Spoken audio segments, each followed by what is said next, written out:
رسول اللہ صلی اللہ علیہ وآلہ وسلم نے 6 ہجری میں دعوت اسلامی کے دائرے کو وسیع کرنے کا ارادہ فرمایا۔ اس کے لیے آپ صلی اللہ علیہ وآلہ وسلم نے عرب و عجم کے حکمرانوں کو 8 خطوط لکھے۔ آپ صلی اللہ علیہ وآلہ وسلم نے جن حکمرانوں کے پاس یہ خطوط ارسال فرمائے ان میں ایک ثمامہ بن اسال حنفی بھی تھے۔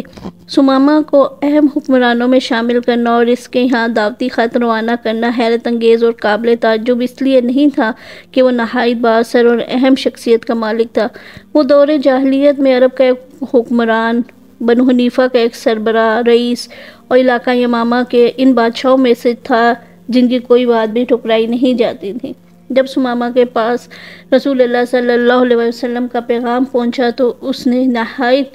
توہین آمیز طریقے سے اس کو رد کیا۔ اس نے دعوت حق سے اپنے کان بند کر لیے اور پھر شیطان اس پہ سوار ہو گیا اور وہ برابر رسول اللہ صلی اللہ علیہ وسلم کو نعوذ باللہ قتل کر کے ان کی دعوت کو ختم کرنے کے ارادے پہ قائم رہا۔ وہ رسول اللہ صلی اللہ علیہ وسلم پر بے خبری کی حالت میں اچانک حملہ کر کے آپ صلی اللہ علیہ وسلم کا کام تمام کر دینا چاہتا تھا اور اپنے اس ناپاک منصوبے کی تکمیل کے لیے وہ کسی مناسب موقع کی تلاش میں تھا، اور اگر اس کے چچا نے عین وقت پر اس کو اس منصوبے پر عمل کرنے سے نہ روک دیا ہوتا تو یہ گھنونا جرم وہ کر سکتا تھا، مگر اللہ تعالیٰ نے اپنے نبی کو اس کے شر سے محفوظ رکھا۔ ثمامہ گرچہ رسول اللہ صلی اللہ علیہ وسلم کے ارادہ قتل سے باز آ گیا، لیکن وہ آپ صلی اللہ علیہ وسلم کے صحابہ کو قتل کرنے کے ارادے سے دستبردار نہ ہوا۔ وہ برابر اس طاق میں لگا رہا اور آخر کار اسے چند صحابہ پر قابو پانے میں کامیاب ہو گیا اور اس نے نہایت دردناک طریقے سے انہیں قتل کر دیا۔ اس وجہ سے رسول اللہ صلی اللہ علیہ وسلم نے صحابہ کو یہ کہہ رکھا تھا کہ جہاں کہیں بھی وہ ملے اسے قتل کر دیا۔ صحابہ کے قتل اور نبی صلی اللہ علیہ وسلم کے اس اعلان سے کچھ ہی دنوں بعد ثمامہ نے عمرہ ادا کرنے کا ارادہ کیا اور اس ارادے سے وہ اپنے علاقے یمامہ سے مکہ کی سمت روانہ ہوا۔ وہاں پہنچ کے وہ کعبے کا طواف کرنا چاہتا تھا اور بتوں کے لیے قربانی کا ارادہ بھی رکھتا تھا، لیکن اپنے اس سفر کے دوران جب وہ مدینہ کے قریب ایک رستے سے گزرا تو اچانک ایک ایسی آفت میں پھنس گیا جس کا اسے وہم و گمان بھی نہ تھا۔ ہوا یہ کہ رسول اللہ صلی اللہ علیہ وآلہ وسلم کے بھیجے ہوئے کچھ مسلمانوں پر مشتمل ایک فوجی دستے نے،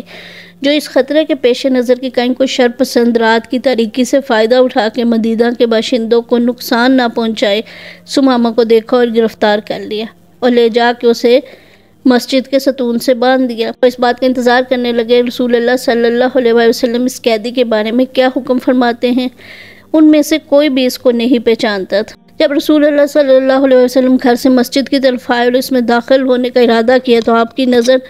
ثمامہ پر پڑی جو ستون سے بندھا ہوا تھا۔ آپ صلی اللہ علیہ وسلم نے صحابہ سے پوچھا، جانتے ہو تم لوگوں نے کس کو گرفتار کیا ہے؟ نہیں ہے اللہ کے رسول، ہم اس سے واقف نہیں۔ صحابہ نے عرض کیا، یہ قبیلہ بنو حنیفہ کا سردار ثمامہ بن اسال ہے، اس کے ساتھ حسن سلوک سے پیش آنا۔ آپ صلی اللہ علیہ وسلم نے قیدی کا تعارف کروایا اور آپ صلی اللہ علیہ وسلم واپس گھر تشریف لے گئے۔ گھر والوں سے کہا تمہارے پاس جو کچھ ہے وہ کھانے کو دے دو۔ اس کے علاوہ آپ نے یہ بھی کہا کہ صبح اور شام میری اونٹنی کا دودھ بھی ثمامہ کو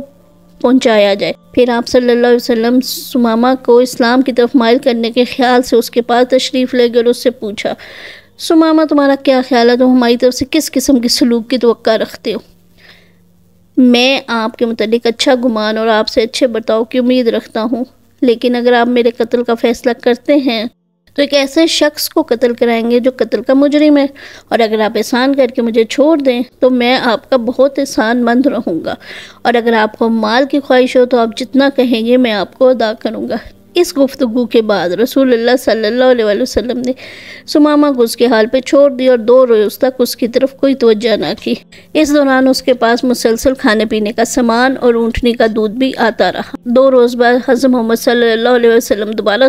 ثمامہ کے پاس گئے اور اس سے پھر وہی سوال کیا اور اس نے پھر وہی جواب دیا، اگر آپ مجھے چھوڑ دیں گے تو یہ آپ کا احسان ہوگا۔ اس موقع پر آپ نے اس کو کچھ نہ کہا اور اس کو چھوڑ کے چلے گئے۔ البتہ اگلے روز آپ پھر اس کے پاس گئے اور پھر وہی سوال کیا، ثمامہ تم کو ہماری طرف سے کس برتاؤ کی امید ہے؟ اس نے بھی حسب توقع وہی جواب دیا۔ اس سوال و جواب کے بعد رسول اللہ صلی اللہ علیہ وسلم نے صحابہ کو مخاطب کرتے ہوئے فرمایا سمامہ کو رہا کر دو، اور حسب ارشاد اس کی زنجیریں کھول دی گئیں۔ رہائی پا کے سمامہ مسجد سے نکلا، مدینہ سے باہر کھجوروں کے ایک باغ میں گیا، کنویں کے ساتھ اس نے اپنی اونٹنی کو باندھا، کنویں سے ٹھنڈا پانی پیا، اچھا غسل کیا، پاک و صاف ہوا، پھر اسی راستے سے چل کے مسجد میں داخل ہو گیا۔ انہیں مسجد میں مسلمانوں کے ایک مجلس کے قریب پہنچ گئے، بآواز بلند کلمہ شہادت پڑھا اور حضور صلی اللہ علیہ وسلم کی طرف متوجہ ہو کے بولا، اے محمد صلی اللہ علیہ وآلہ وسلم، خدا کی قسم روح زمین پہ کوئی چہرہ میرے نزدیک آپ کے چہرے سے زیادہ قابل نفرت نہ تھا، مگر اب یہ مجھے ہر چہرے سے زیادہ محبوب ہے، اور خدا کی قسم آپ کے دین سے زیادہ قابل نفرت کوئی دین نہیں تھا، لیکن اب یہ مجھے تمام ادیان سے زیادہ پسندیدہ ہے، اور خدا کی قسم آپ کے شہر سے زیادہ ناپسندیدہ میرے نزدیک کوئی دوسرا شہر نہیں تھا، مگر اب آپ کا یہ شہر مجھے تمام شہروں سے زیادہ پسندیدہ ہے۔ میں نے آپ کے کچھ ساتھیوں کو قتل کیا، اس کی تلافی کے لیے آپ میرے اوپر جو جرمانہ عائد کریں میں اس کے لیے تیار ہوں۔ رسول اللہ صلی اللہ علیہ وسلم نے فرمایا سمامہ، اس سلسلے میں تمہارے اوپر نہ قصاص ہے نہ دیت، کیونکہ اسلام نے تمام سابقہ گناہوں کو معاف کر دیا ہے، اور اس کے ساتھ ہی آپ نے اسلام لانے کی وجہ سے ان کو جنت کی خوشخبری بھی دی۔ ان کا چہرہ خوشی سے جھوم اٹھا، خدا کی قسم میں نے آپ کے جتنے صحابہ کو قتل کیا اس سے زیادہ کئی گنا زیادہ میں مشرکین کو قتل کر دوں گا، اور اپنی ذات کو، اپنی تلوار کو، لوگوں کو جو میرے ماتحت اور ہم نوا ہیں، آپ کی اور آپ کے دین کی نصرت و تائید کے لیے وقف کرتا ہوں۔ تھوڑی دیر بعد انہوں نے حضرت محمد صلی اللہ علیہ وسلم سے دوبارہ سوال کیا کہ اللہ کے رسول، میں جب گھر سے نکلا تھا تو میں عمرے کی نیت کر کے نکلا تھا، اب آپ اس سلسلے میں کیا کہتے ہیں؟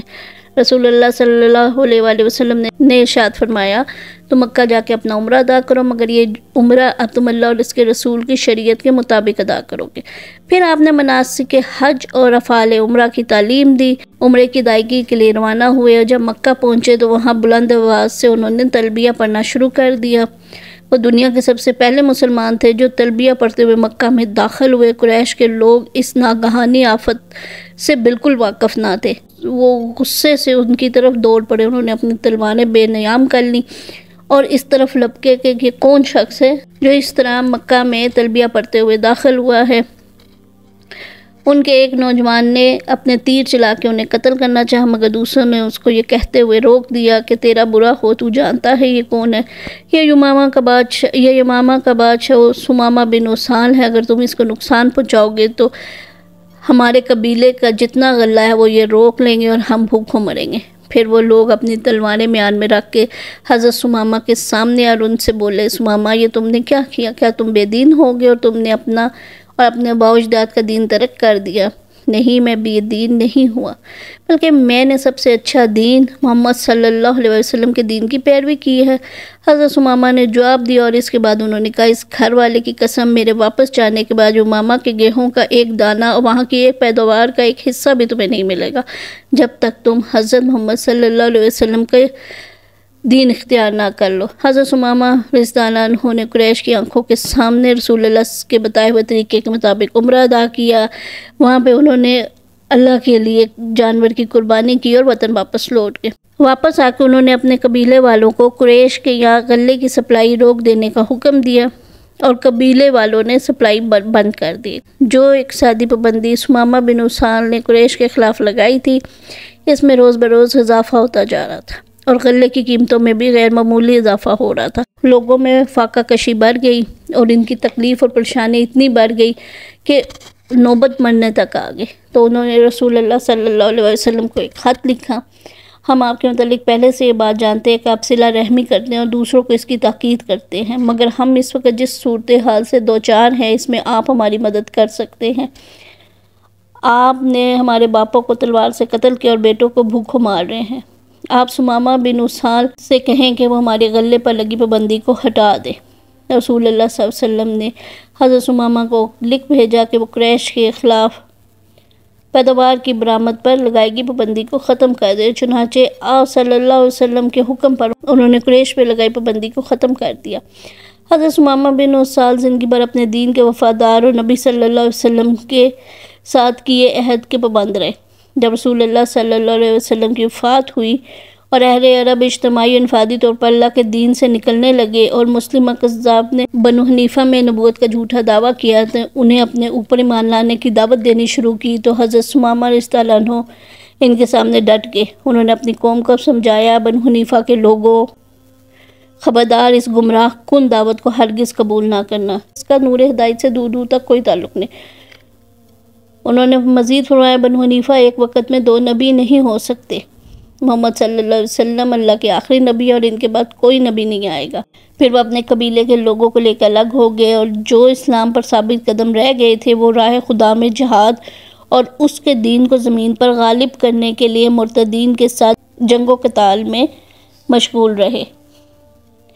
اللہ تعالیٰ حضرت ثمامہ بن اسال رضی اللہ عنہ کو اسلام اور مسلمانوں کی طرف سے بہترین جزا دے اور اس جنت سے نوازے جس کا وعدہ